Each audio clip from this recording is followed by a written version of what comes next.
नमस्कार, मैं हूं केशव पंडित और आप देख रहे हैं देश का तेजी से बढ़ता है एटीवी न्यूज चैनल। इस वक्त आप देख रहे हैं हमारा खास कार्यक्रम लाइव इंटरनेशनल डिबेट। और हमारे इस अंतर्राष्ट्रीय कार्यक्रम में आज के खास मेहमान हैं, खास शख्सियत है राजीव खुराना जी, जो अमेरिका से लाइव जुड़े हैं, अंतर्राष्ट्रीय राजनीतिक विश्लेषक हैं। राजीव खुराना साहब, एटीवी पर बहुत बहुत स्वागत है आपका। जी, अब हम सीधे सवाल पर ही आते हैं। अमेरिका में मोदी जी लगातार तीसरी टर्म में सरकार जो है उन्होंने बनाई है, लेकिन ट्रंप दूसरी बार हार गए और तीसरी बार ट्रंप जो है आए। ट्रंप वह व्यक्ति हैं जिनके कार्यकाल में एक भी युद्ध नहीं हुआ।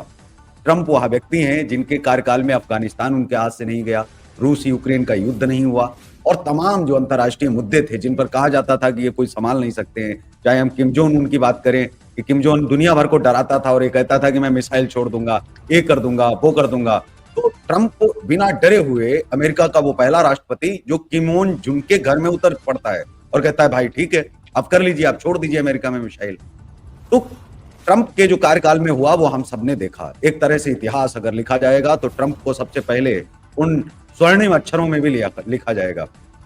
अमेरिका के इतिहास में ट्रंप एक ऐसे व्यक्ति हैं जिनको हिंदुत्व से बहुत प्रेम है, जिन्होंने कई बार कहा हिंदुत्व को लेकर के, हिंदुओं को लेकर के, और जब दूसरी बार जीते ये तो उन्होंने फिर कहा कि मैं बहुत प्रेम करता हूं भारतीय से, और भारतीय से पहले हिंदुओं से। मैं आपसे जानना चाहता हूं कि ट्रंप की जीत के मायने क्या हैं, क्योंकि कमला हैरिस तो एक भारतीय मूल की महिला थी। उनकी हार से भारत खुश है, लेकिन ट्रंप की जीत से वहीं भारत बहुत ज्यादा खुश है और खुशियां मना रहा है। दिवाली भी थी, एक तरफ ट्रंप की जीत, दूसरी तरफ दिवाली, तो पटाखे जो है वो दोहरी खुशी में, दोगुनी खुशी के साथ जो है वो यहाँ चलाए गए। जी देखिए, सबसे पहले आप ये म्यूजिक चलेगा पीछे? हाँ जी, हल्का चलेगा, मैं और कम कर दूं, थोड़ा और स्लो कर दीजिए, और ज्यादा कर दें? नहीं, थोड़ा और कम कर दीजिए। मैंने ईयरफोन लगाए हुए ना, तो यहाँ रात का टाइम है, तो यहाँ 7 वाले अभी कम है, 911 डायल कर देंगे, अभी ओके, 911 डायल कर देंगे तो वहां जल्दी पहुंचती है। हाँ जी, एक सेकंड, अभी फोन कर देंगे। तो मुद्दा ये है कि यहाँ पे पहले अमेरिका की पॉलिटिक्स को समझे। मैं आपको इंडियन दृष्टिकोण से, इंडियन भाषा में समझाता हूँ कि यहाँ खेल क्या है। यहाँ दो पार्टियां हैं, एक डेमोक्रेटिक पार्टी है, एक रिपब्लिक पार्टी है। डेमोक्रेटिक पार्टी का मतलब हो गया कि जिससे कमला हैरिस लड़ी थी, जिसमें क्लिंटन था, जिसमें जो बाइडेन था, जिसमें ओबामा था। अब इस चीज को आप एक साइड में रखिए। अब आते हैं रिपब्लिकन में जो आते हैं ये नेशनलिस्ट लोग हैं, जैसे मोदी है, बीजेपी है, ये नेशनलिस्ट पार्टी है। ऐसे रिपब्लिकन यहाँ पे नेशनलिस्ट पार्टी है जो नेशन का सोचती है। इनको किसी से कोई लेना देना नहीं है। लेकिन जो वो डेमोक्रेट है, ये सेकुलर है, ये लेफ्टिस्ट हैं, ये वो सोरोस वाले, ये सारा जो एक तरफ है सब, और नेशनलिस्ट पार्टी एक तरफ है। अब सेम इंडिया में कांग्रेस समझ लीजिए, या डेमोक्रेट है। यहाँ क्या है, आपकी मैं शुरुआत आपके दर्शकों के साथ इंटरेस्टिंग वे में करूंगा कि डेमोक्रेट इतने सालों से राज कर रहे हैं, इन्होंने क्या करा हुआ है। आपको हंसी आएगी कि अपने आप को अमेरिका इतना बड़ा डेमोक्रेटिक कंट्री बोलता है, यहाँ पे वोट डलते हैं। 3 स्टेट ऐसी हैं जहां पे कोई वोटिंग कार्ड नहीं चेक होता, कोई आईडी कार्ड नहीं चेक होता, जो जहां है वहीं से वोट डाल देता है। मतलब कमाल है। मतलब कोई भी, आप ये मान के चलो कि आप इंडिया में रोहिंग्यास के लिए खोल रहे हो, शरणार्थी है, इलीगल इमिग्रेंट है, या कोई भी है, या टूर करने आया है, टूरिस्ट, आप बिना उसको वोटिंग डालने के दे रहे हैं। देखिए, डेमोक्रेसी अगर है सबसे बढ़िया तो इंडिया में है। यहाँ की डेमोक्रेसी अजीब सी है। मैं सिर्फ आधा मिनट और लूंगा ताकि आपके दर्शक पहले जो भूमिका सीधी समझ जाएं, फिर आसानी होगी हमें बात करने में। आप पूरा समझाएं विस्तार से। जी। यहाँ पे वोट, डायरेक्ट वोट नहीं होते, 2 तरह के वोट है। पॉपुलर वोट, देखिए आप, मतलब इनडायरेक्ट और इनडायरेक्ट दोनों तरह के वोटिंग ले रहे हैं, और हर स्टेट की अलग है। अमेरिका का जो बेस है वो 13 स्टेट से बना हुआ कंट्री थे। वो पहले जो 13 स्टेट कहलाई, 13 स्टेट ने एक सेंटर फेडरल बनाया जिसे हम सेंटर बोलते हैं। उनके साथ कुछ टाइप्स हैं कि आपका यहाँ टैक्सेशन अलग है, पेट्रोल के रेट अलग है, हर चीज अलग है, सबके लॉज अलग हैं। मतलब अगर मैं टेक्सास में बैठा हूँ, यहाँ पे जो लॉज लगते हैं वो कैलिफोर्निया के लॉज से अलग है। अमेरिका इतनी डिफरेंट सी उसमें बैठा हुआ है कि बस ये की प्लस है कि यहाँ पढ़े लिखे लोग हैं, जी यहाँ पे पढ़े लिखे लोग हैं, ये प्लस है। अब आते हैं ट्रंप की जीत पे।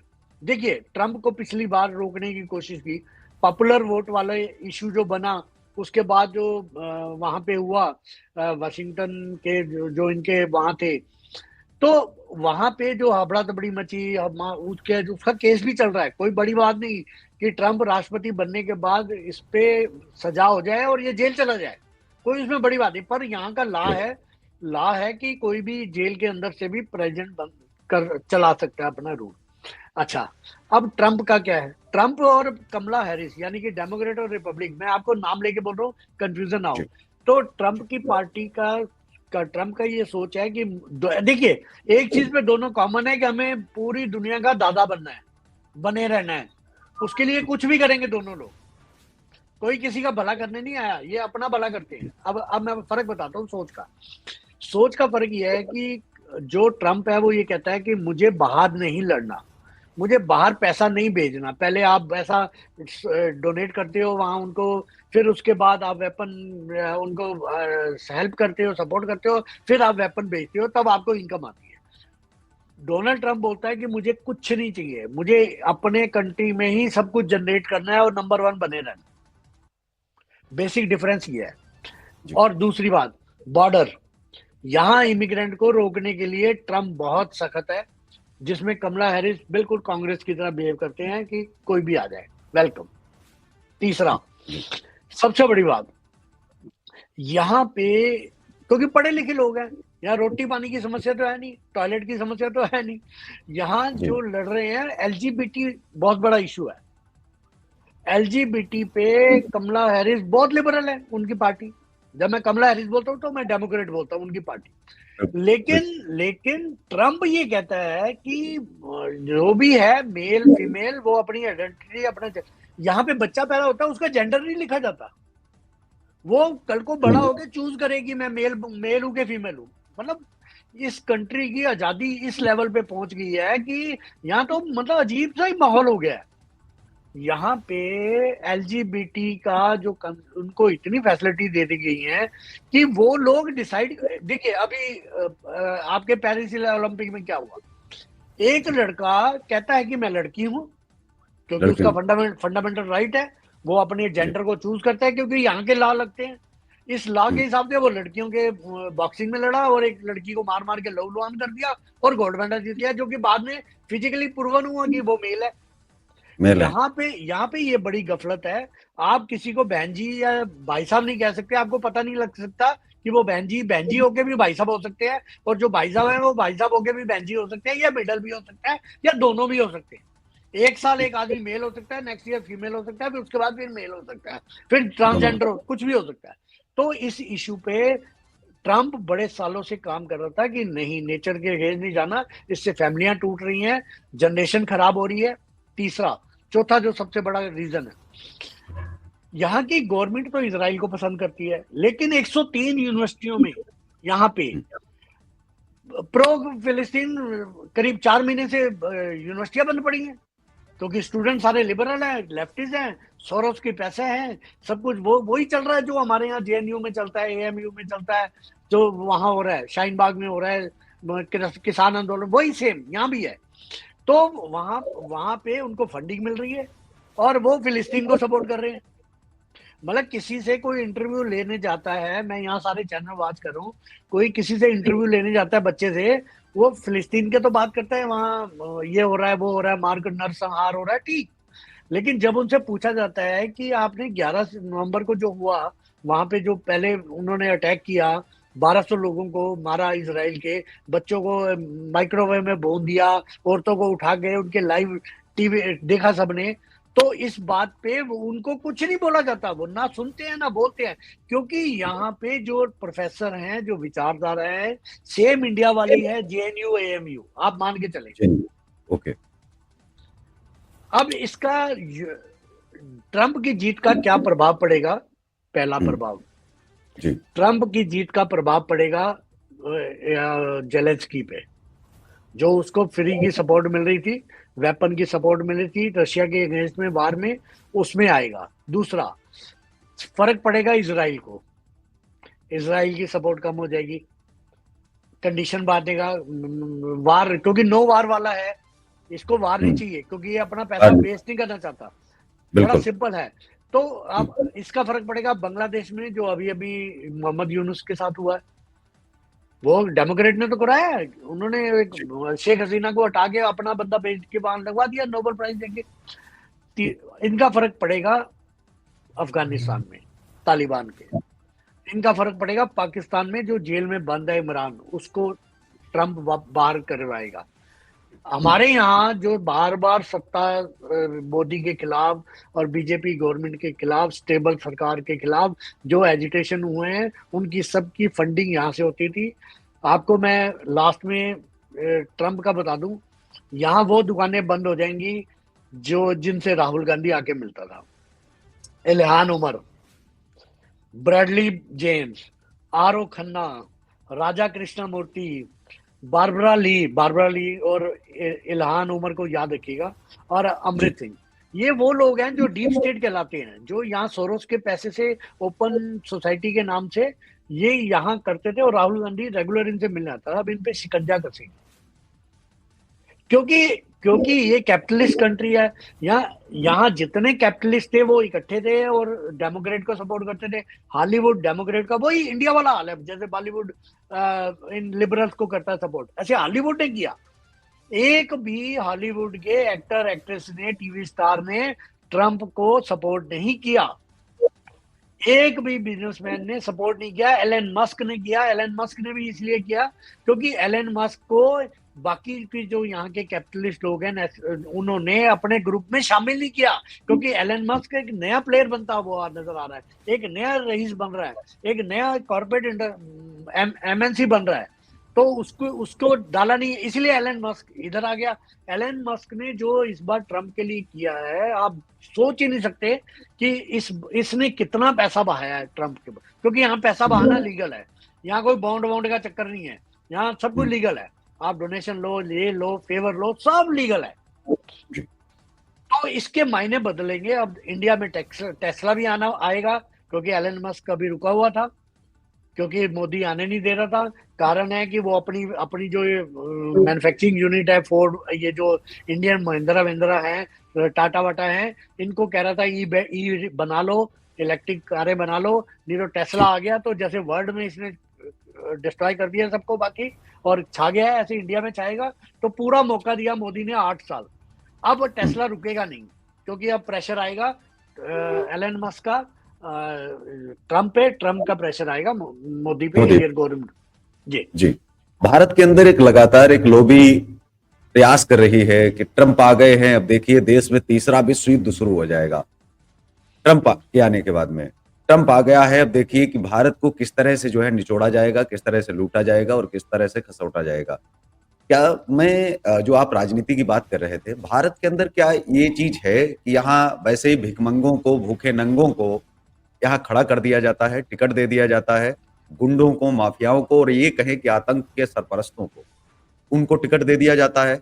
वो जब जीतते हैं तो वो 5 साल में जो 25 करोड़ की जो निधि आती है, पहले तो उसको डकारने का प्रयास करते हैं। 25 करोड़ के साथ साथ में जो जनता के लिए 250-300 करोड़ जो आता है वो डकारने का प्रयास करते हैं।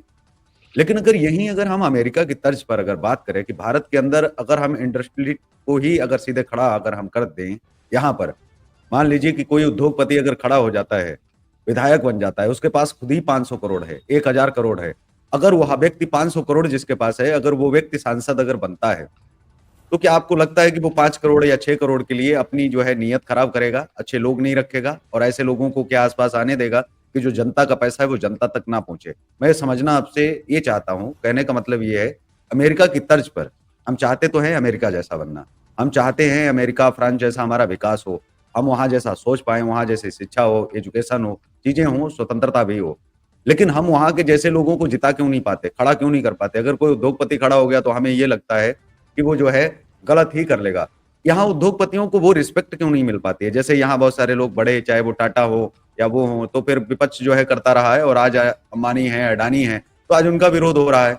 जबकि हम सब जानते हैं बिना उद्योगपतियों के देश कैसे बर्बाद हो जाते हैं। उद्योगपति ही है जो हमारी मजबूत नींव है, रीढ़ की हड्डी है। ये कहना भी गलत बिल्कुल नहीं होगा, क्योंकि देश किसी भी हाथ में हो, हमारे देश के उद्योगपति उस देश को बहुत आगे ले जाने का प्रयास भी करते हैं, और आगे बढ़ाने में उनका जितना योगदान होता है और जितना हम बोलें उतना ही कम है। लेकिन अब समस्या यहाँ पर ये आती है कि एक उद्योगपति अगर जब खड़ा नहीं होता है, दिक्कत क्या है कि एक भिखमंगा, एक भूखा नंगा व्यक्ति खड़ा कर दिया गया, वो खड़ा भी हो गया, चुनाव जीत गया। अब एक तो उसके चुनाव में पैसा बहाएगा वो उद्योगपति, पहला।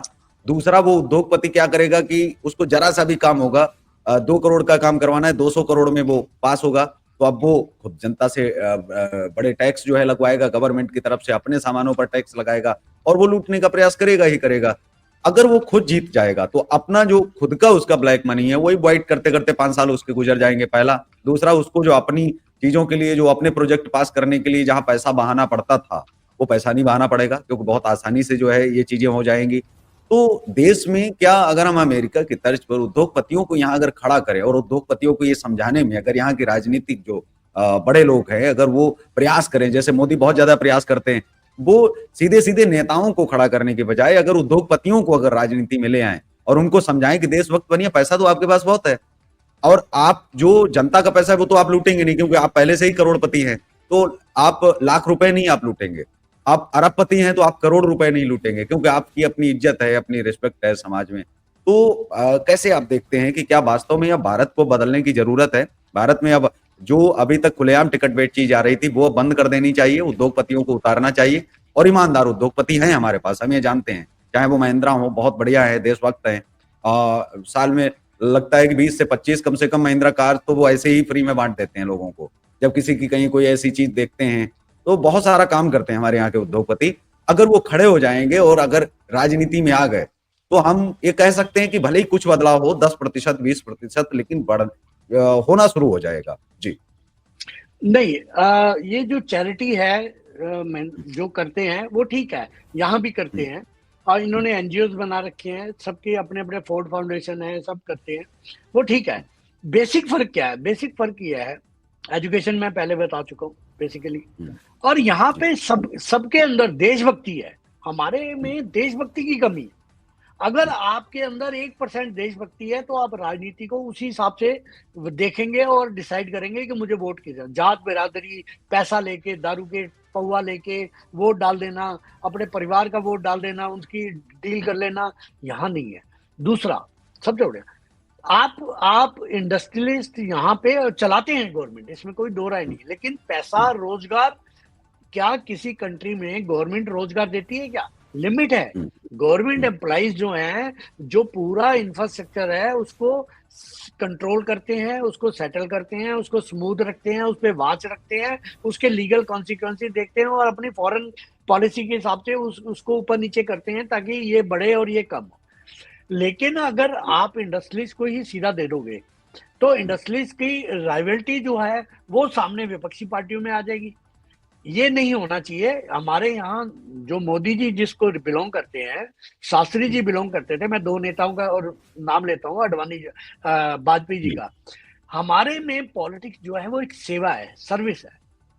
यहाँ जो है ट्रम्प खुद, क्या ट्रम्प इतना बड़ा ट्रिलियन आदमी है, डॉलर्स का आदमी है, वो क्या करप्शन करेगा? बिल्कुल नहीं करेगा। आपकी बात इस वाली से मैं सहमत हूँ, लेकिन ट्रम्प के जो ओपोजिशन वाले हैं, वो जो ओपोजिशन में आके खड़े हो जाएंगे। जैसे अभी मैंने एलन मस्क का आपको रिप्लाई दिया कि बाकियों ने अपने ग्रुप में नहीं डाला, इसीलिए एलन मस्क दूसरे में चला गया। आज उन्होंने भी पैसा डाल दिया, इतना इन्होंने भी पैसा डाल दिया। ये इलेक्शन इतना ज्यादा इन्फ्लुएंस हुआ है कि आप सोच ही नहीं सकते इस बार का इलेक्शन। दूसरी बात, आप किसकी बात कर रहे हैं जो टैक्स नहीं दे रही? सबसे बड़ा टैक्स पेयर तो ये इंडस्ट्रियलिस्ट है। ये जो रोजगार देने वाले लोग हैं, किसी भी कंट्री को रोजगार सबसे ज्यादा कौन देता है? Private sector. प्राइवेट सेक्टर ही आप डिस्ट्रॉय कर दोगे, आप वहां से अपनी कार की फैक्ट्री हटवा दोगे संगूर से, तो आपको रोजगार कहाँ मिलेगा? प्राइवेट टाटा, बिरला, ये रोजगार देते हैं। ऐसे यहाँ पे भी जो फोर्ड वोर्ड ये जितने हैं सब रोजगार दे रहे हैं। तो ये जो रोजगार मिलता है वो टैक्स पे करते हैं, चाहे एम्प्लॉय पे टैक्स पे करते हैं। यहाँ पे इंडिया में क्या है, हर वो आदमी जो टैक्स पे नहीं करता वो टैक्स पे करने वाले को कोसता है। उसमें सब आ गए, कैपिटलिस्ट आ गए, इंडस्ट्रियलिस्ट आ गए, सारे आ गए। ये है प्रॉब्लम। टैक्स देने वाले को क्वेश्चन करे, समझ आता है। और तो और मैं मजाक में कह रहा हूँ, लाइट पार्ट में लेना, वोट ना डालने वाला डेमोक्रेसी पे भाषण देता है, जैसे पीएचडी कर रही हो इंडिया में, जिसने खुद वोट नहीं डाला लेकिन दूसरों को भाषण देगा कि डेमोक्रेसी ऐसे नहीं होगी, ऐसे होगी, ये होगी, वो होगी। अमेरिका के साथ तुलना, अभी हम 50 साल पीछे हैं उनसे, अमेरिका से। पब्लिक यहाँ पे भी वही है, मैं नहीं कह रहा कि पब्लिक बहुत ज्यादा समझदार है, सुलझी हुई है, लेकिन एकेडमिक एजुकेशन यहाँ पे बेसिक जो है वो हाई है, जिसके कारण यहाँ वोट डालते वक्त हर आदमी अपने कंट्री का, अपनी उसका सोचता है। अच्छा, एक एग्जांपल देखिए, इस बार ट्रंप को जिताना था, 6 ऐसे स्टेट, स्विंग स्टेट बोलते हैं, 6 ऐसी स्टेट जो कि डेमोक्रेट की रही हैं इतने सालों से, उन्होंने इस बार ट्रंप को वोट दिया। यानी कि यहाँ लोग सोचते हैं, मैं ये कहना चाह रहा था। वहां जो बाइडेन है, जी, बाइडेन जो है वो हम सब जानते हैं कि चीन परस्त थे, और उसके बाद में साथ ही पाकिस्तान के, उनको नागरिकता का अधिकार भी, वहां से एक सम्मान भी मिला था, नागरिक सम्मान पाकिस्तान से। तो उन्होंने कई बार ये कहा है, जब एक ओसामा बिन लादेन मारा था तब भी उन्होंने कहा था कि नहीं, आप किसी के देश में घुस करके नहीं मार सकते हैं। उस समय वो उपराष्ट्रपति थे। बाइडेन की जो नीतियां रही हैं वो हमेशा सदैव भारत के खिलाफ रही, एक तरह से अगर हम देखें। लेकिन भारत और अमेरिका में दिक्कत क्या है कि अमेरिका की में राष्ट्रपति भले ही बदल जाए, लेकिन उनकी विदेश नीति कभी बदलती नहीं इतनी जल्दी, अचानक नहीं बदलती कि कोई भी राष्ट्रपति आया उसी के हिसाब से विदेश नीति जो है वो तय होने लगी। विदेश नीति उनकी एक्चुअली बदलते बदलते भी उनको 5 साल लग जाते हैं जब तक बदलती है, और तब तक वो दूसरा फिर आ जाता है, फिर वही वाली चीज जो है चलने लगती है। तो विदेश नीति पर वो एक जैसे है, 4 साल जी, 4 साल जी। तो जो विदेश नीति है वो उनकी ठीक वैसी रहती है, जिस कारण बाइडेन भी कहीं ना कहीं झुक करके काम करते रहे, भारत के प्रति वो दिखाते रहे कि हमारा झुकाव है, क्योंकि जो विदेश नीति है अमेरिका की वो भारत के प्रति ही रही है, रूस के प्रति रही है, तो इस तरह का रहा है। लेकिन बाइडेन समान नहीं पाए हैं, और मुझे लगता है कि अगर इतिहास में कुछ लिखा जाएगा तो बाइडेन को सबसे एक्सीडेंटल जो है प्रेसिडेंट ये भी लिखा जाएगा कि एक्सीडेंटल थे। इनके शासन में 2-2 राष्ट्र चले गए, 2-2 युद्ध हो गए, तो इनको एक एक्सीडेंटल प्रेसिडेंट के तौर पर इनको देखा भी जाएगा। इतिहास जो है अमेरिका को वो याद भी रखेगा। लेकिन अब मैं आपसे ये जानना चाहता हूं कि पोक, मतलब जहां ये पाकिस्तान और चीन की तरफदारी बाइडेन साहब करते थे, तो पोक तो हम तब नहीं ले पाए, जबकि पोक भारत का हिस्सा है। क्या आपको लगता है कि ट्रंप के कार्यकाल में पोक भारत के अंदर आ जाएगा, और ट्रंप की तरफ से अगर मदद नहीं भी अगर हो तो कम से कम हस्तक्षेप भी नहीं होगा? क्या लगता है आपको इसको लेकर? बिल्कुल, अगर पीओके की बात कर रहे हैं आप, पहली बात तो ये है कि इस समय अपने कंट्री के जो हालात हैं, हमें पीओके लेना ही नहीं चाहिए। ठीक है, हम डराते रहे, बुझाते रहे, मेरा पर्सनल व्यक्तिगत व्यू है, मैं ट्रंप पे आता हूँ कि क्या फर्क पड़ेगा। लेकिन प्रॉब्लम ये है, आप पीओके के ले लो, पीओके की सारी आबादी मुस्लिम आबादी, आप उनको और ले लो अपने। आपने एक आबादी जो आपको 1% वोट नहीं करती, आप उनको, वो कहती हैं कि हमें मकान मिल गया, हमें टॉयलेट मिल गया, हमें सिलेंडर मिल गया, उज्ज्वला मिल गया, फलाना मिल गया, सारे बेनिफिट मिल गए, बहना योजना मिल गई, सब मिल गई, लेकिन हम बीजेपी को वोट नहीं देंगे। ये जो क्योंकि उनका वोटिंग, देखिए पहली चीज आप समझिए, एक विचारधारा होना अलग चीज है, वोट देना एक अलग चीज है। हम वो वोटिंग के लिए यूनाइटेड है, हम वोटिंग के लिए यूनाइटेड, हम मुद्दे देखते हैं, वो नहीं देखते। तो पीओके मेरा व्यक्तिगत व्यू है, बिल्कुल नहीं लेना चाहिए। दूसरी बात, अब आता है नहीं लेना चाहिए ट्रंप। देखिए, ट्रंप बाहर के जो अपनी विदेश पॉलिसी है, आपने बिल्कुल ठीक कहा कि इतना चेंजेस, आमूल चमूल चेंज नहीं हो सकता, थोड़ा बहुत हो सकता है। ट्रंप इंटरफियरेंस 10% करेगा, बोल देगा कि ये नहीं करना चाहिए था, पीओके में एक रेफरेंडम करवा लेते, ऐसा बोलेगा, हम यूएन में मैटर ले जाएंगे, ऐसा बोलेगा। वो कभी भी नहीं करेगा। सबसे बड़ा बेनिफिट जो पीओके की आप बात कर रहे हैं, मैं बहुत बड़ी गेन की बात कर रहा हूँ। इस बार सुरक्षा परिषद में इंडिया की दावेदारी ट्रंप के राज में ही कंफर्म होगी जी। जो यहाँ मुद्दा मैंने देखा है सुरक्षा परिषद को लेकर के, अगर हम बात करें कि रूस भी कहता है सुरक्षा परिषद पर तो हक है एक तरह से अगर हम ये चीजें जो है देखें तो रोका किसने हुआ था? यही जी डेमोक्रेट, यही बाइडन, यही ओबामा। यही तो मैं आपको समझा रहा हूं। अमेरिका को समझ जाइए आप। यही लोग रोक के बैठे थे। अब रशिया भी चाहता है, चाइना भी लगभग मानने की पोजीशन में आ गया है। अब अमेरिका भी अगर फेवर में आ जाएगा तो कैसे रुकेगा? देखिए, मैं आपको एक जी एग्जांपल देता हूँ कितना फर्क पड़ेगा ट्रंप के आने से। मैंने आपको 5 नाम गिनाए थे जहां ट्रंप के आने का फर्क पड़ेगा। सबसे बड़ा नाम तो मैं भूल गया, ट्रूडो का।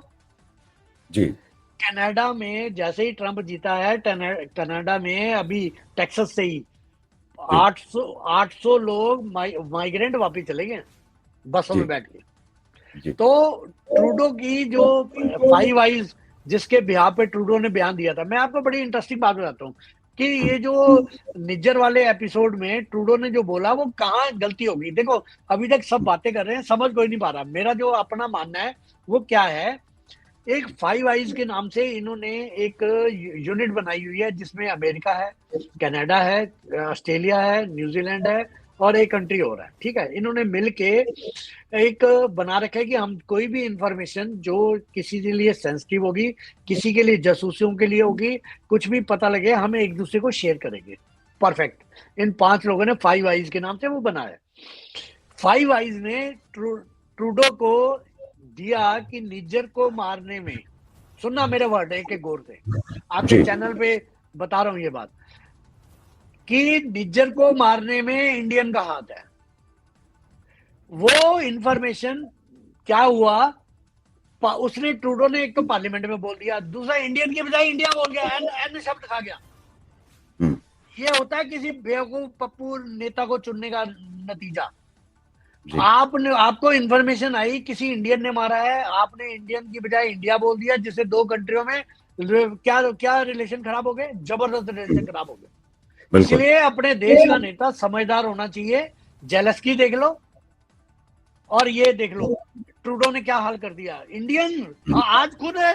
देखिए, अभी तक इंडिया में से किसी ने नहीं बोला कि लॉरेंस बिश्नोई या इनके किसी का हाथ है, किसी ने नहीं बोला। जी वो अज्ञात अननोन गनमैन चल रहा है अभी तक मैटर, शक सबको है, सब ठीक है, लेकिन लॉरेंस बिश्नोई का नाम किसने लिया? ट्रूडो ने।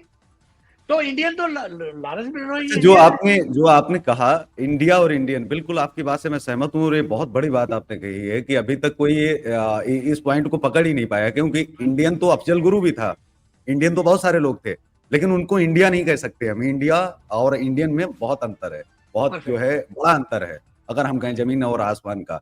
लेकिन जो भारत के अंदर एक लॉबी है, हमारी लिबरल मीडिया की लॉबी है, वो बड़ा दहाड़ मार मार के रो रही थी और बड़ा खुश भी हो रही थी एक लॉबी। वो ये कह रहे थे कि देखिए भारत का नाम खराब कर दिया रॉ ने। क्या ये कहना उचित है? रॉ ने नाम खराब कर दिया ये कहना, और इसको लेकर के इस देश में जो है तमाम बड़े डिबेट्स और चीजें जो है चल पड़ी। हालांकि मेन स्ट्रीम मीडिया में कुछ नहीं ऐसा चलाया गया, लेकिन वो दोषारोपण दोष जो है वो बड़े नेटवर्कों को दे रहे थे और भारत सरकार को दे रहे थे। अब अमित शाह को देखिए तलब किया गया है, अमित शाह अमेरिका की जेलों में बंद होगा, अब अमित शाह को जेल होकर के रहेगी। इस तरह की डिबेट इंडिया में बैठ करके, और क्या इतनी स्वतंत्रता क्या हो सकती है क्या? और इस तरह का चलाना है गृह मंत्री के खिलाफ, प्रधानमंत्री के खिलाफ। देखिए अब पीएम को भी वहां जो है बुलाया जाएगा व्यूअरशिप पाने के लिए। भारत के ही प्रधानमंत्री के खिलाफ इस तरह के स्टेटमेंट दे रहे हैं। मैं तो ये कह रहा हूं कि जस्टिन ट्रूडो ने जो बोला वो ठीक है, वो तो एक विदेशी है, नफरत करता है इस आधार पर, खालिस्तानियों का समर्थक है इस आधार पर। अब तो भारत का खाते हैं, भारत का कम से कम भारत का तो गुणगान करिए। अच्छा, दूसरा मैं एक चीज और चाहूंगा, दूसरा सवाल आपको इसमें ऐड कर रहा हूं। लिबरल लॉबी ये भी फैला रही है कि अब देखिए 40 लाख भारतीयों को अमेरिका से बाहर भेज दिया जाएगा, मतलब अमेरिका में ही भेज दिया जाएगा, और सॉरी भारत में भेज दिया जाएगा अमेरिका से।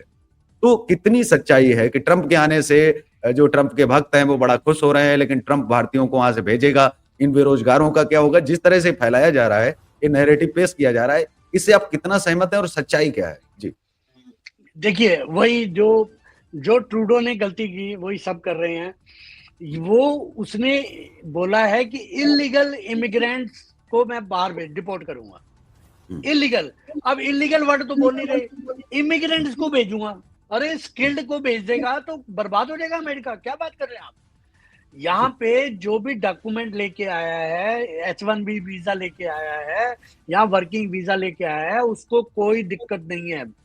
विवेक रामास्वामी का एक इंटरव्यू है जो कि ट्रम्प के राइट हैंड मैन है, उनका एक इंटरव्यू है, उसमें ये बात उन्होंने बिल्कुल क्लियर करी है, इलीगल इमिग्रेंट। अब इलीगल इमिग्रेंट कौन है मैं बताता हूँ आपको। इंडिया से, पूरे इंडिया में साउथ इंडिया से जो भी गए हैं वो जी। सब स्कॉलर गए हैं, पढ़े लिखे लोग गए हैं, आईटी में गए हैं। आप ये देख के देखिए, साइंटिस्ट बन रहे हैं, यहाँ डॉक्टर आए हैं, इनको कोई प्रॉब्लम नहीं है। प्रॉब्लम है जो पंजाब से लोग इलीगल गए हैं या थोड़ा बहुत गुजरात से। प्रॉब्लम वहां है जो ट्रकों में छुप के मैक्सिको जाके बॉर्डर पार करते हैं, वो चिकन वाले उसमें ट्रॉलर में 24 घंटे अंदर ही करते रहते हैं, हवाई जहाज के पहियों में, एरोप्लेन के पहिए में घुस जाना और अमेरिका आ जाना। ये इसमें कौन मेरा एक कहाँ से सवाल था जी, इसमें मैं एक केवल यहाँ पर सवाल इसलिए करूंगा, बहुत जरूरी था जो आप बात कर रहे हैं।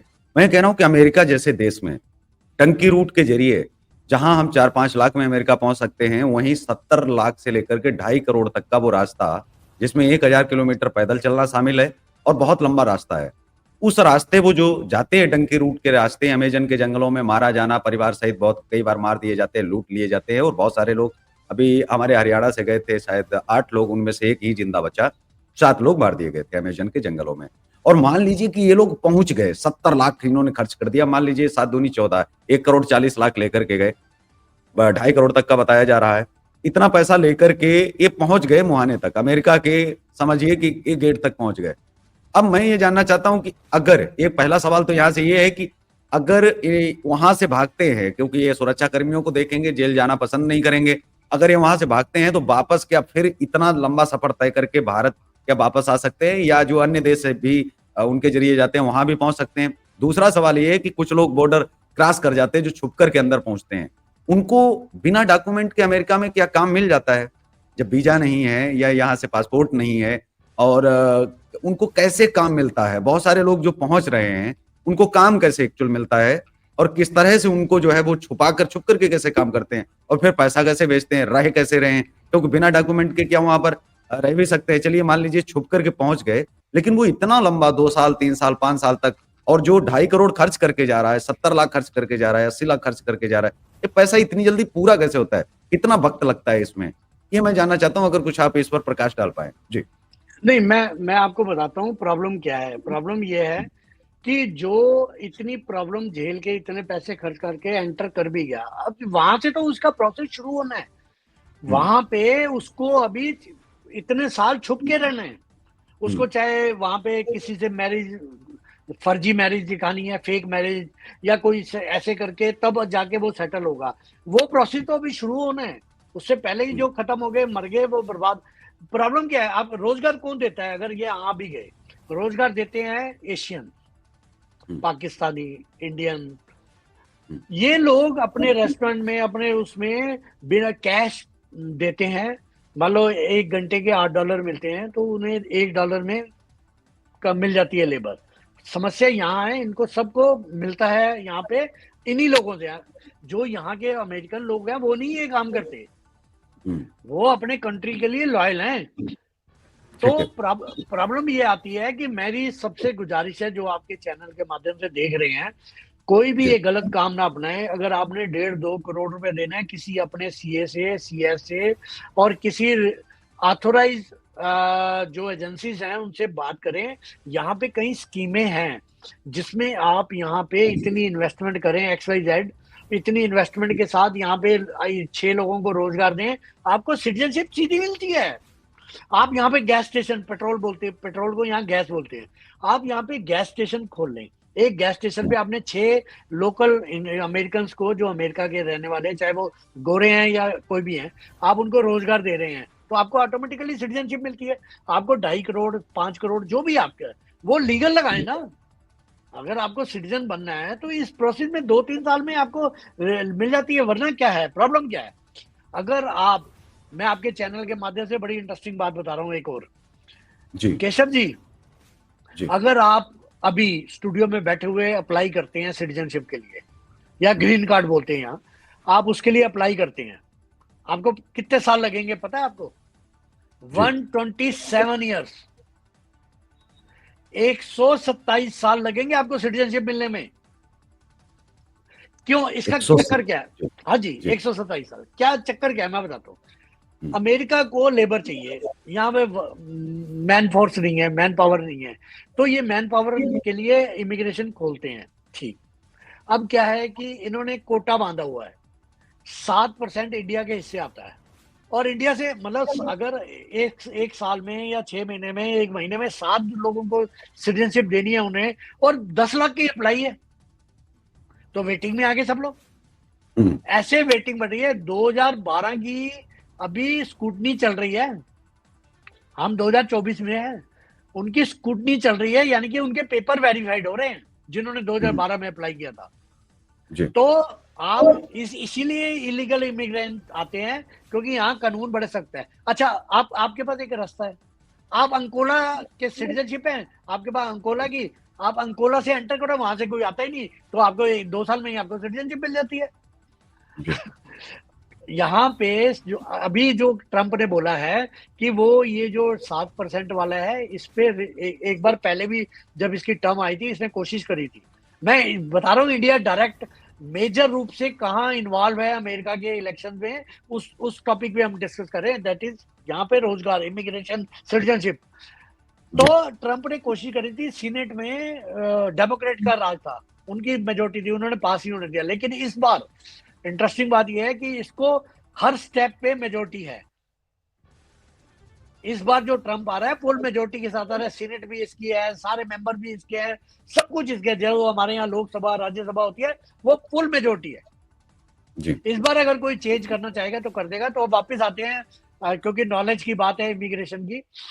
तो इमिग्रेशन के लिए लोगों को चाहिए, किसी भी उसके चक्कर में ना पड़े, एजेंट के, पैसा बर्बाद ना करें। प्लीज मेरी रिक्वेस्ट है सबसे, यहाँ आए तो लीगल वे में आए, बहुत तरीके हैं, यहाँ पे स्किल्ड बन के आए। यहाँ प्लम्बर की, जब देखिए आपने प्लम्बर के लिए अप्लाई किया, आप अगर वाकई ही स्किल्ड हैं प्लम्बर, आपको जरूरत ही नहीं 127 साल वेट करने की, आपको पहले मिल जाएगा, क्योंकि यहाँ प्लम्बर्स की जरूरत है, नर्स की जरूरत है। आप जाना ही एंजॉय करने चाहते हो, जॉब करने, आप जहां यहाँ की रिक्वायरमेंट के हिसाब से कोर्स करिए, यहाँ आइए, सेटलमेंट हो जाएगा, कोई इशू नहीं है। आप एंजॉय करेंगे सिटीजनशिप को। आप 127 100 साल आपको वेट करने की जरूरत नहीं है। प्लीज पढ़े लिखे होने के नाते मेरी आपसे एडवाइस है, आप भी थोड़ा इस बात पे ध्यान दीजिए, इलीगल काम मत करिए। परिवारों ने आपको, माँ बाप ने पाल पोस के बड़ा किया है, पैसा लगाया है, आप अपने खेत बेच के आते हो, मकान प्रॉपर्टियां बेच के आते हो, लोन लेके आते हो, उन पे लोड पड़ जाता है बेचारे मजदूर माँ बाप पे। ये काम ना करें प्लीज, लीगल वे में आए, कोई दिक्कत नहीं है, रास्ते हैं, प्लीज। जी। तो अभी एक और जो है सवाल ये उठ रहा है कि जो ट्रंप के अंदर देखा गया है, कई बार उन्होंने इस्लामिक टेरर कहा है, इस्लामिक टेरर। और जो आप अभी कह रहे थे, यही कल एक डिबेट जो है चल रहा था। इस समय हमारा एक बहुत ही खास भारत में जो एक डिबेट जो मैं कर रहा हूं, अखंड भारत ही गजवाए हिंद का दूसरा नाम है, अखंड भारत। अखंड भारत अगर किसी आम इंसान से पूछा जाए भारत के अंदर, तो ये कहेगा कि पाकिस्तान को लाएंगे वापस, अमेरिका को वो सॉरी अफगानिस्तान को वापस लाएंगे, पाकिस्तान को ले आएंगे, बांग्लादेश को ले आएंगे, बर्मा म्यांमार को ले आएंगे। यही एक जो है परिभाषा है उनकी नजरों में। भारत के 99% लोग तो यही समझते हैं, मेरा ये मानना है, जिससे भी हम सवाल करेंगे। और यही मुस्लिम चाहते हैं, क्योंकि वो चाहते हैं कि ये जो सीमाएं सुरक्षित हैं, ये जो सीमाएं सील हैं, ये खोल दी जाएं, ताकि पाकिस्तान बांग्लादेश के लोग जो डंकी रूट से आ रहे हैं, वो लोग सीधे तौर पर भारत से आ जाएं, भारत में जुड़ जाएं। अब 25 करोड़ पाकिस्तान के, 40 करोड़ इंडिया के, 18 करोड़ बांग्लादेश के, और 7 करोड़ 8 करोड़ के आसपास जो है अफगानिस्तान के, इतने पर्याप्त होंगे। वैसे तो अखंड भारत और लंबा है, जरूरत पड़ेगी तो वो और आगे जाएंगे। तो ये 80-90 करोड़ जो है यहाँ पर कुल मिला के हो जाते हैं। हम 109 करोड़ हैं फिलहाल को। अब इस 109 करोड़ में भी हम 50% भी नहीं गिने, चौथाई हिस्सा ही गिने, हम 25 करोड़ हैं, क्योंकि 75 करोड़ तो हमेशा इधर से उधर रहते हैं, वो कभी कुछ समझ नहीं पाते। 25 करोड़ वो हैं जो हिंदुत्व और भारत की परिभाषा को समझते हैं। अखंड भारत के नाम पर हमारे देश में बहुत सारे संगठन अखंड भारत का साथ दे रहे हैं कि अखंड भारत बनाएंगे, लेकिन मैं इसके खिलाफ हूं कि अखंड भारत का ही दूसरा नाम गजवाए हिंद है। वो जो मुसलमान है वो कह रहे हैं आप अखंड भारत बनाइए, हम आपके साथ में। मतलब वो लोग जो हिंदुत्व के खिलाफ हैं, हिंदू राष्ट्र के खिलाफ है, लेकिन अखंड भारत के साथ है। यहाँ पर एक चीज जो आपने कही थी वो बड़ी अच्छी लगी मुझे, कि हमको पोक नहीं चाहिए, पोक चाहिए ये आप सपना पालिए ठीक है, लेकिन पोक लीजिए मत। इंदिरा गांधी ने अपने जीवन में बहुत सारे फैसले लिए, कोई फैसला गलत हो सही हो, मैं उसके विरोध में या उसके पक्ष में नहीं हूं, क्योंकि प्रधानमंत्री तौर पर उनको जो लेना चाहिए था, जो करना चाहिए था, उन्होंने किया। भारत से पाकिस्तान से बांग्लादेश तो अलग करवाया, लेकिन उन्होंने बांग्लादेश भारत में नहीं मिलाया। अगर भारत में मिला लिया होता तो आप तक मेरा ये मानना है कि भारत के अंदर मुस्लिम प्रधानमंत्री एक बन चुका होता, और वो फिर खुलेआम जो है बहुत सारे कानून बना चुका होता, बहुत सारी चीजें जो है हो गई होती।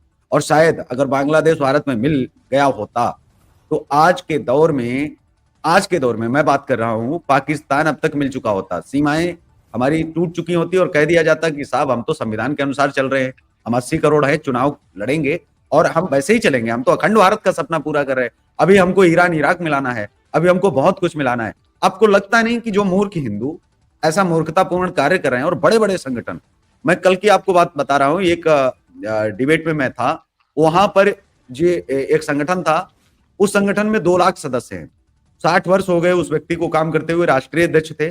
और जब मैंने उनको पूरा अखंड भारत का बताया कि असल में क्या है, कि एक ज्ञानवापी नाम इन्होंने रखा है मस्जिद का, क्यों रखा? इनको भाषाओं से मतलब नहीं, हम लोग भाषा पर लड़ते हैं, गुजराती हैं, हम मराठी हैं, हम ये हैं वो हैं, हम लोग भाषाओं पर लड़ते हैं, भाषा पर नहीं लड़ते। ये कभी क्षेत्रवाद पर नहीं लड़ते, ये कभी किसी चीज पर नहीं लड़ते। इनके लिए कलमा पढ़ने वाला अपना हर भाई भाई है, चाहे वो आतंकी हो, चाहे वो पाकिस्तानी हो, कहीं का भी हो, टोपी लगा रखी है, बस काफी है। मुस्लिम है, ये पर्याप्त है इनके लिए। तो ये जो अखंड भारत का जो लॉलीपॉप है, और इसमें मुस्लिम साथ दे रहे हैं कि अखंड भारत बनाइए साहब, हम तो आपके साथ में हैं, हिंदुओं को बड़ा मतलब बहुत ज्यादा प्रश्न है, क्या भारत को हिंदू राष्ट्र बना लेना चाहिए, या फिर अखंड भारत का सपना देख करके इनका जो गजवाए हिंद है, क्या हम उसका कहीं ना कहीं सीधे तौर पर सहयोग कर रहे हैं या नहीं? क्योंकि यही तो वो चाहते हैं। वो खुद अगर कहेंगे कि सब पाकिस्तान अमेरिका इनको मिला लो, तो वो एक अलग जाएगा कि मुस्लिम क्यों बोल रहे हैं पाकिस्तान को हिंदुस्तान में मिलाना, बांग्लादेश को यहाँ मिलाना। लेकिन वो कह रहे हैं जब अखंड भारत वो साथ में बोल रहे हैं, तो हम उनके इस मकसद को समझ ही नहीं पाते कि असल में गजवाए हिंद तब तक नहीं हो पाएगा जब तक ये सारे देश एक साथ नहीं आ जाते। और एक साथ अगर आए, जो आपका डर है, जो आप कह रहे थे कि पोक की बात करिए, ठीक है, उसको एक राजनीतिक मुद्दा है, एक बड़ी लॉबी को समझाना बड़ा मुश्किल है, बात करते रहिए, मिलाना उचित नहीं, क्योंकि जमीन लेंगे तो लोगों को लेना पड़ेगा, और पूरी छोड़ के आधी पर धाओ, फिर आधी मिले ना पूरी पाओ, वो भी जाएगी आपकी आधी। जी, पहली बात तो मुझे लगता है कि यहाँ थोड़ा सा क्लैश है। कैसे?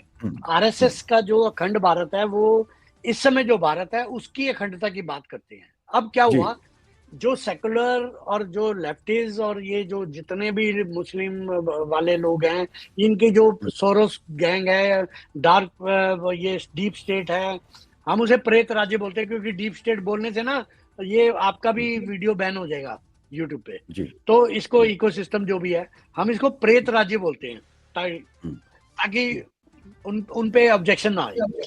तो ये लोगों ने अखंड भारत में जो पाकिस्तान, अफगानिस्तान और ये बांग्लादेश वगैरह डाल दिया है, उनका मतलब ये अखंड भारत है, नहीं होना। देखिए, मैं आपको बताता हूँ, ये अखंड भारत का जो टुकड़ा फेंका गया है सेकुलर्स के आगे और इनके आगे, सब उस टैब में आ गए। आपने 99% बोला कि लोग यही सोचते हैं। यहाँ पर थोड़ा सा रोकूंगा 10 सेकंड के लिए। आपने कहा जो आरएसएस की जो अवधारणा है अखंड भारत की, मैं समझ गया, लेकिन मैंने इससे पहले एक कहा था कि 99% लोगों की परिभाषा में अखंड भारत असल में दूसरा है। तो अखंड भारत बोलना चाहिए या हिंदू राष्ट्र बोलना चाहिए? जैसे बहुत सारे कि हम अपने कम से कम एक देश तो बना लें, इन्होंने तो 56 बना लिए।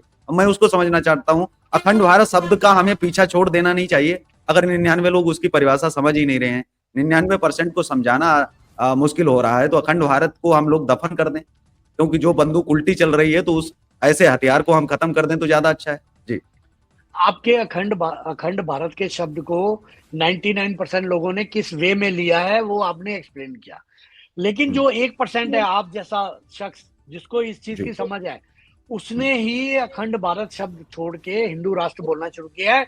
अगर आप हिंदू राष्ट्र बोलते हो तो जिन जिन के पेट में दर्द हो रहा है, आप समझ जाओगे कि ये सारे अखंड भारत वाले लोग हैं जो पाकिस्तान, बांग्लादेश।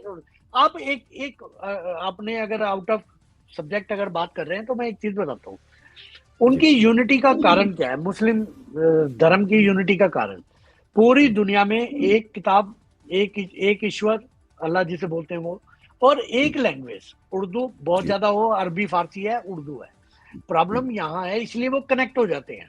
एक दूसरे से। आपने बोला कलमा पढ़ लिया, मेरा भाई है, ठीक, हम्म, अच्छी कर, देखो ये क्वालिटी हमें किसी से सीखनी चाहिए। हम लोग नहीं इस पे बन पाए, हम आज भी जुदा जुदा हैं।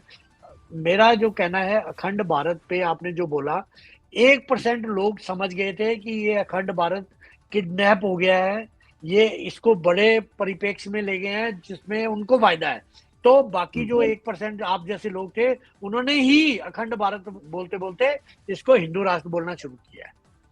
और ये धीरे धीरे 1% से बढ़ के 10%, 10 से लेके सबको ये चेतना जागेगी, आप जैसे लोग जी। ये जो कार्य कर रहे हैं ये होगा।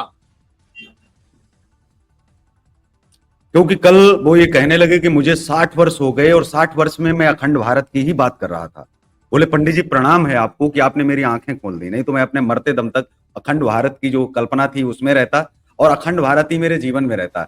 लेकिन आप आए और आपने जो चीज कही उसमें 10 राष्ट्रीय अध्यक्ष थे। मिशन ये बनाया गया है कि अब राष्ट्रीय लोगों को तो समझाया नहीं जा सकता, राष्ट्रीय अध्यक्षों को पकड़िए, 10 राष्ट्रीय अध्यक्ष अगर पकड़ते हैं तो 10,000 हिंदू अपने आप समझ जाएगा।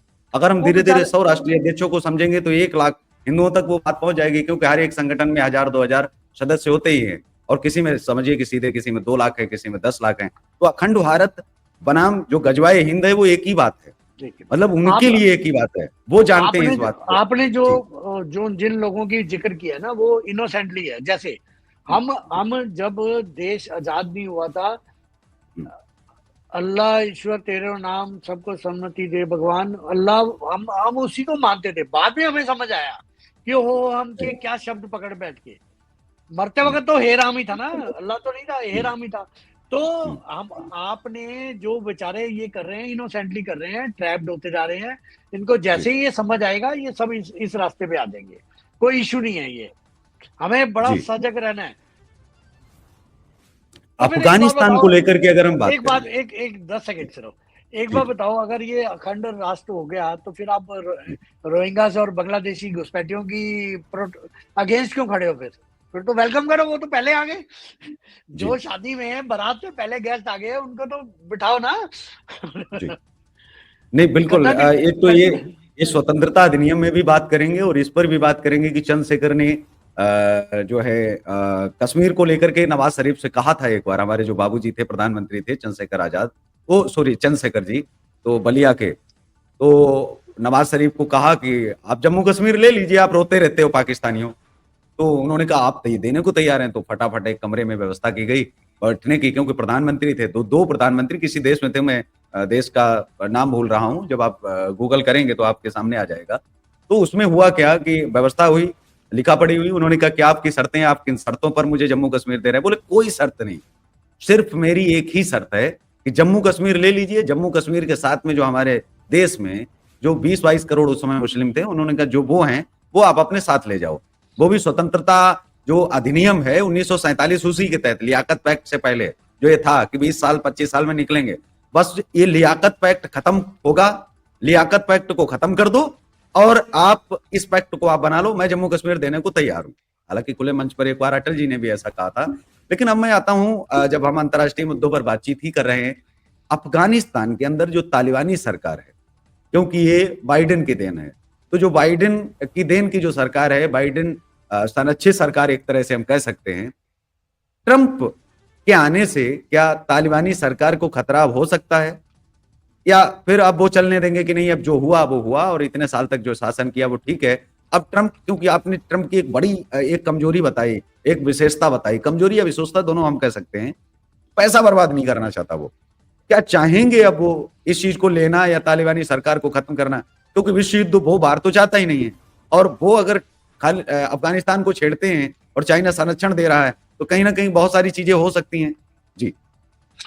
आपको याद होगा जब हम इस बात पे कर रहे थे, हमने कुछ बताया था कि ट्रंप आने के बाद किन किन कंट्रियों को नफा नुकसान होगा, उसमें अफगानिस्तान बोला था मैंने। अफगानिस्तान का जहां तक पोजीशन है, देखिए अफगानिस्तान, आप ना मान के चलिए, वो जो डेमोक्रेट हैं ओबामा और ये जो थे बाइडन, इन्होंने ट्रैप करना था रशिया को और चाइना को। उनको ट्रैप करने के चक्कर में ये सारी स्ट्रेटेजी बनाते थे, यहाँ ये करना है हमें, यहाँ ये लगाना है, यहाँ फोर्स लगानी है। उस चक्कर में अफगानिस्तान का सारा काम हुआ, क्योंकि इन्हें यहाँ पे वो चाहिए था, रशिया इंटरफेरेंस नहीं चाहिए था। जी इतने साल रहने के बाद भी अल्टीमेटली जाना पड़ा ना उन्हें जी अफगानिस्तान से। जी वहां की जो लोग हैं उन्हीं में से लोगों को त्याग, यही गलती दोबारा नहीं करी उन्होंने। अब बांग्लादेश में फोर्स नहीं डाली, बांग्लादेश में सत्ता परिवर्तन करा के अपना बंदा भेज दिया यूनुस। अब वो गलती नहीं कर रहे जो अफगानिस्तान में की है। सॉरी, अफगानिस्तान का जो आने वाला टाइम है, ये गलती भी नहीं करेगा ट्रम्प। ये क्या करेगा अफगानिस्तान, क्योंकि अफगानिस्तान से अगर हाथ पीछे खींच लेगा तो ये चाइना की तरफ या रशिया की तरफ चला जाएगा। अच्छा, रशिया इस समय थोड़ा सा अपने उलझा पड़ा है, चाइना इस समय बहुत बड़ा प्लेयर बन गया है, तो उसका फायदा इंडिया को होगा। और ट्रम्प चाहेगा कि उसके साथ जितने टाई अप हो इंडिया करे, क्योंकि इंडिया को वो दोस्त बोलता है। मैं आपको बताता हूँ इंडिया में क्या फेथ रखता है। आप ना बार बार कहीं सुनते हैं किसी भी कंट्री में कि इंडियंस का ये रिस्पेक्ट है, इंडियन की वो है या नहीं है, जो भी। आपने कभी गौर किया अमेरिकन इस मामले में कितना क्लियर है? इंडियन में वो किसी पर्टिकुलर कौम के बड़े नेता को नंगा करके लेते हैं, है तो वो भी इंडियन, लेकिन बाकी आप और हमें आज तक कभी उन्होंने कुछ नहीं कहा और स्कैनर में से निकाल दिया। उनको क्लियर है हमें जो इंडियन करके बदनाम हुए ना, वो किनके कारण हुए, मैं इससे ज्यादा खुले में नहीं कह सकता। जी बिल्कुल। ट्रंप ने इस चीज को आइडेंटिफाई किया हुआ है, उसने बोला है हिंदू, आई लव हिंदू, और उसका बेटा जीतने के बाद सबसे पहले टेंपल में गया।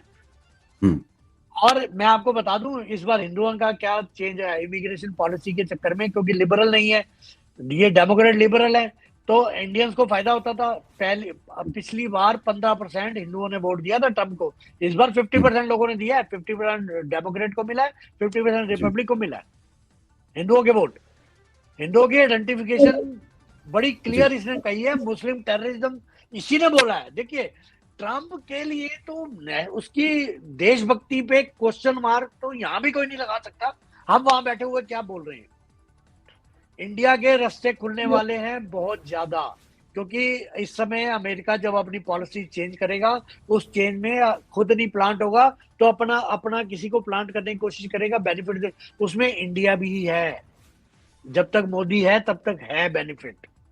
अच्छा, ये एक अंतिम और सवाल है जो भारतीय हमेशा उनके मन में रहता है कि अभी हम यूएन में ही शामिल नहीं हो पाए, सुरक्षा परिषद में शामिल नहीं हो पाए, वीटो पावर कब तक मिलेगी? क्योंकि मोदी जी आ गए हैं, बहुत कुछ किया है, वीटो पावर तक का सफर सुरक्षा परिषद से लेकर के अभी भारत से सुरक्षा परिषद और सुरक्षा परिषद से जो वीटो पावर तक का सफर है, कितना समय लगभग लगेगा? कितना आप आकलन करते हैं कि क्या हम 100 वर्ष पूरे कर रहे होंगे 2047 तक, तो क्या हम वीटो पावर तक पहुंच सकते हैं अगर बहुत प्रयास किया जाए? जिस तेजी के साथ में 14 से 24 में भारत पहुंचा है, और इसी तरह 24 से 34, 34 से 44 तक अगर पहुंचता है, तो हम 47 में वीटो पावर के साथ में जश्न मना रहे होंगे। जी देखिए, क्योंकि मैंने बताया कि ये जो रिपब्लिक पार्टी है ये इंडिया के बहुत फेवर में है, अपने फेवर में है एक्चुअली, हमारे फेवर में नहीं, अपने फेवर में है, अपने फेवर में। जी हाँ, तो ये अभी ब्रिक्स जो चल रहा है, ब्रिक्स, उसमें अमेरिका तो नहीं है ना, जापान है, इंडिया है, ब्राजील है, रशिया है, साउथ अफ्रीका है, इजिप्ट है, चाइना है। कितनी इकोनॉमी को ब्रिक्स कवर कर रहा है, और नाटो कितनी को कर रहा है? ये एक पैरेलल यूएन कहीं भी नहीं है। देखिए दोनों, अगर यूएन स्ट्रांग होता तो ना तो नाटो की जरूरत पड़ती, ना ब्रिक्स की जरूरत पड़ती, ना क्वाड की जरूरत पड़ती। जी ये तो क्लियर है।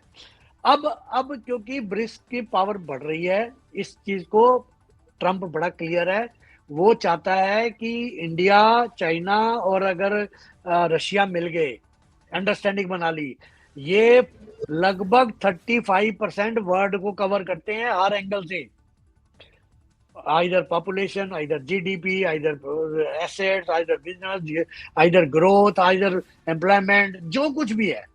तो ट्रंप इस बारे में क्लियर है कि मुझे इसको अपने साथ मिलाना है, इसके साथ चलना है, उसका बेनिफिट तभी मिलेगा। इंडिया, मोदी क्लियर है नेगोशिएशन पे कि इंडिया को स्थायी सदस्य दो सुरक्षा परिषद में।